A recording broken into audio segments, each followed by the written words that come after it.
Ngene ben jejak. Sampeyan rene napa? Goleki bulan-bulanku. Apa? Wah, Bulan-bulan apa? Bulan-bulan. Bulan-luran. goleki bulan-bulanku. Nah, sapa? Dulang Sukono. Wah, kon balik. Balik Ora ana. Mulih. sing jenenge Dulang Sukono gak ana. Goleki Dulang Sukono. Ora ana. Goleki Dalang Soponono. Lah iya cetak. Ringen ngomong. Nek Dalang Soponono ana. Lah iki. Lah nek Dulang Numonuno gak ana. Ana nek Nugelang Semangka. Alam. Ringen menayang. Nesu. Ngene. Iya. Mak dimak ngo. Goleki sapa? Dulang Sukono. Kok mbok goleki perkarane apa? Oh, nggawa mlayu nganen. Layu bulan. Karepmu Ya arep tak kenal lah rangen mak sowane manen parang ganito. taware ngerti. Dalang sapa nyono iki dina manggone omahku Mojo Semi. Lah beneran. Alasan iki. Ngomong rene nak nangete nak gawane bali ning parang ganito. Emane kowe ora iso nggawa dalang sapa nyono. Kok ora bisa?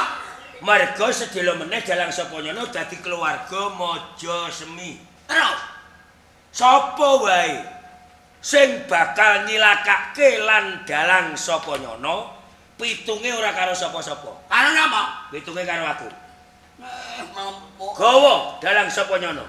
Langkai batangi Sukmayana. Wah, kowe mlete iki mergo ndek gul-gulan. Iku ndon hati mbok gul-gulan. Kowe perkara kemati. Ono wongan.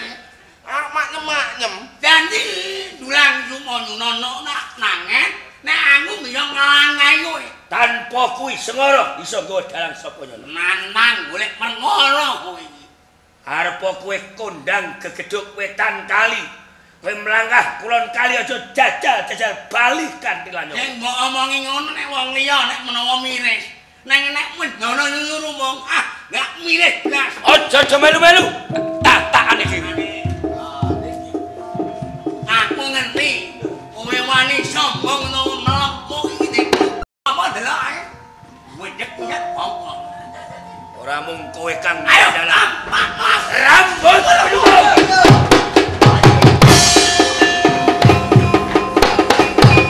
Alah. Ngono ae sumbare kaya piye?